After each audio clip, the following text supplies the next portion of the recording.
Chinese बहू। Chinese बहू हमारी याद तो है ना आपको? भूले तो नहीं ना? हाँ भाई, थोड़ी देर में ही सही, लेकिन चाइनीज बहू की कहानी आ ही गई। क्या हो रहा है ये देश में? चाइना ने तो आतंक ही मचा रखा है। अरे क्या हो गया? क्यों चाइना को कोसता रहता है? भूल मत, तेरी ससुराल चाइना की ही है। हाँ माँ, पर ये देखना, लड़ाई झगड़े, ये बीमारी, ऊपर से ये देश कितना चालाक है। अंदर न जाने क्या क्या करता रहता है। तभी अंदर से बहू की चिल्लाने की आवाज आती है। अरे क्या हो गया बहू, क्यों चिल्ला रही है? माँ जी, ये देखिए, ये रूस ने यूक्रेन की हालत क्या कर दी है। ऊपर से चाइना में दोबारा लॉकडाउन लग गया है। माँ जी, अब क्या किया जाए? अरे तो तुम लोगों को क्या परेशानी हो रही है, मैं तो यही नहीं समझ पा रही हूँ। वो क्या है ना माँ, हम लोग चाइना जाने की सोच रहे थे। सांगसू के भाई की शादी है। तो क्या?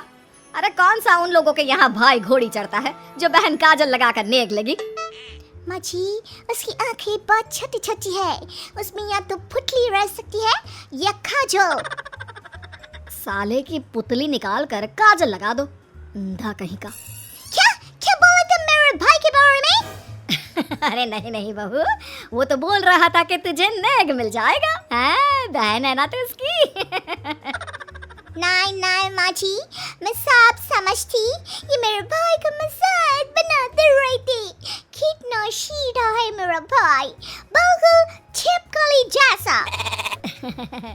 नहीं नहीं बहू, सीधा गाय जैसा होता है।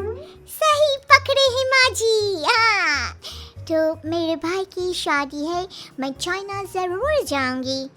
तभी एक पड़ोसन आ जाती है। अरे नहीं नहीं बहू, तू कहीं ना जा, हम लोगों का मन कैसे लगेगा तेरे बिना। ले बहू, तेरे भाई के लिए ये शॉल रख ले, हमारी तरफ से गिफ्ट कर देना। अरे सब कितने अच्छे हैं। मेरी चाइनीज बहू को कितने प्यार से तुम लोगों ने एक्सेप्ट कर लिया। सच में बड़ी भाग्यशाली हूँ मैं। कैसी बात कर रही है? ये तो हम लोगों के देश की खूबसूरती है कि हर किसी को दिल से अपना लेते हैं, बस वो भी दिल से हमें अपना समझे। कैसी बात कर रही हैं आंटी जी? मेरे लिए आप सब सासू माँ जैसी ही हैं। मुझे भारत बहुत अच्छा लगता है, ये सबसे अच्छा देश है। मेरा भारत महान।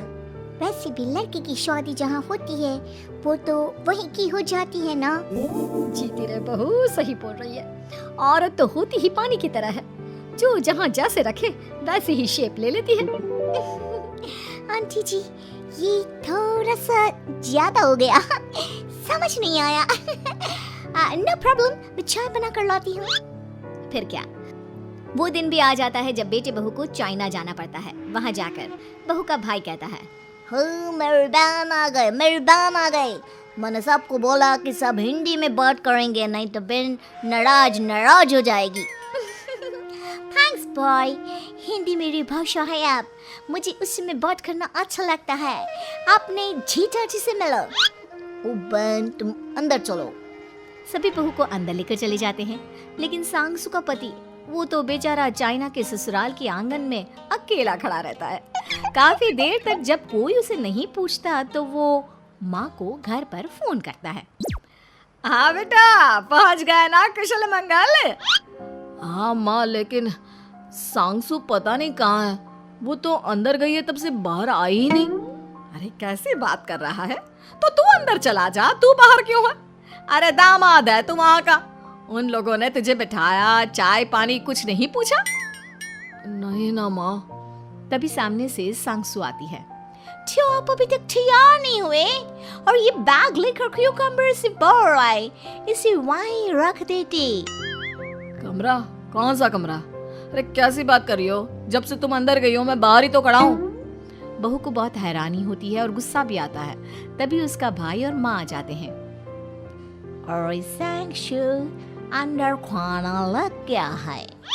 पहले ये बताओ कि मेरे पति को किसी ने खाना या पानी क्यों नहीं पूछा? वो भारत से ससुराल पहली बार आया है, वो भी मेरे कहने पर। उनकी इज्जत क्यों नहीं की? देख बेटी, तूने जबरदस्ती जिद में शादी की थी तो हम लोगों ने कर दी, लेकिन अब तुम ये सोचो पूरी चाइना में मैं इस इंडियन को अपना दामाद बताऊं? So sorry. हाँ संगसू, और तुम भी चुप रहना, नहीं तो वो लोग मेरी शादी तोड़ देंगे। ओह, ऐसी बात है। कोई बात नहीं, मैं बाहर होटल में रह लेता हूँ। तुम वही करो जो ये लोग चाहते हैं। कैसी बात कर रहे हो? शादी के बाद पति जैसा भी हो, जो भी हो, पति होता है। वैसे भी तुम्हारे पूरे परिवार ने, सबने बिना सोचे मेरा साथ दिया, मुझे एक्सेप्ट किया, प्यार किया। मैं अपने देश में आपको अकेला कैसे छोड़ सकती हूँ? ये हिंदी फिल्म का ड्रामा बंद करो, मैं अभी अब बर्दाश्त नहीं करूँगी। चुपचाप अंदर चलो, नहीं तो ये शादी वादी यहीं खत्म करके इसे अकेले ही इंडिया जाना पड़ेगा। कैसी बात कर रही हो माँ? ये मेरे पति हैं। नहीं था, हम लोगों ने यहाँ वकील को बुला लिया है, जिसके बाद अब तेरा तलाक करा के हम यहाँ के चाइनीज लड़के से तेरी शादी करा देंगे। अरे कैसी बात कर रहे हो? हम तो यहाँ तुम्हारी शादी के लिए आए थे। नहीं नहीं, मैं सांगसू के बिना नहीं रह सकता हूँ। हाई वोल्टेज ड्रामा होने के बाद से ही सारा माहौल खराब हो जाता है कि तभी एक लड़की आती है। मैंने सारा इंतजाम कर दिया है, सांगसू की शादी का मंडप परसों लग जाएगा। तब तक इसके पति को कमरे में बंद कर देते हैं। सभी सांगसू के पति का हाथ बांधकर उसे कमरे में बंद कर देते हैं। ये क्या कानूनी है? आप लोग मेरे पति के साथ ऐसा नहीं कर सकते हैं। मैं किसी से शादी नहीं करूंगी, ये साफ बात है। पहले मैं अपनी शादी करूं, फिर तेरी भी शादी करवा दूंगा। सब कुछ तय हो जाता है, भाई की शादी हो जाती है। फिर वो दिन भी आ जाता है जब सांगसू की शादी वो लोग जबरदस्ती करने के लिए उसे मंडप पर ले जाते हैं। ऐसा मत करो, ये मेरी बीवी है। मैं किसी से शादी नहीं करूंगी। कैसे नहीं करेगी शादी? शादी तो तेरा बाप भी करेगा। हो, मैं करूंगा शादी। प्लीज कोई मेरी शादी किसी अच्छा औरत से करवा दे। चुप, बिल्कुल चुप। फिर माँ सांगसू और उसके पति से कहती है, तुम लोगों का बच्चा मेरी कैद में है। अगर तुम लोगों ने कोई भी होशियारी की तो मैं इस बच्चे को मार दूंगी। दोनों माँ का रूप देखकर हैरान हो जाते हैं। बच्चे की खातिर दोनों शांत हो जाते हैं और शादी की रस्में शुरू हो जाती है कि तभी सांगसू की सास पुलिस के साथ आ जाती है। माँ, ससुर माँ आ गई, मेरी माँ आ गई। माँ प्लीज हम लोगों को बचाकर वापस ले चलो। पुलिस सभी को गिरफ्तार कर लेती है।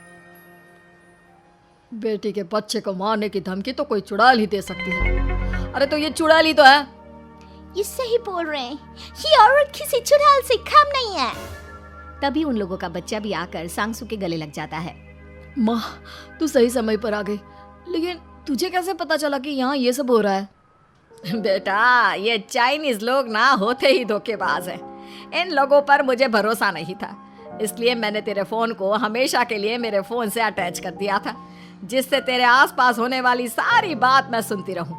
उस दिन भी मेरी तेरी बात हो रही थी तो तेरा फोन ऑन था, मैं सब समझ गई थी। मुझे माफ कर दो। नहीं, बिल्कुल नहीं। चलिए माँ जी, इंडिया वापस चलते हैं। आज के बाद मैं यहाँ कभी नहीं आऊंगी।